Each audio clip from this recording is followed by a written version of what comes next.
Цените на имотите в България продължават да растат стремглаво с едни от най-високите темпове в Европейския съюз, докато наемите в Европа се покачват по-умерено.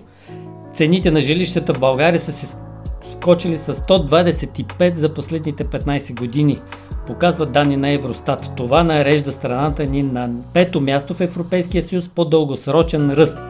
Само за първото тримесечие на 2025 цените са се повишили с 15,1%, което ни поставя на второ място в Европейския съюз след Португалия, която е с 16,3%.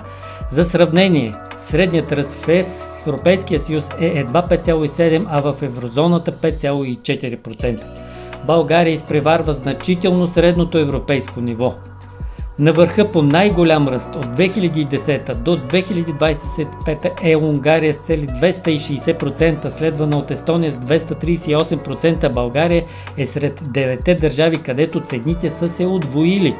Интересно е, че наемите също растат, но значително по-бавно, с средно 27,8% за ЕС. В България няма конкретни данни в този доклад, но наемите в страни като Естония и Литва са нараснали с над 180%.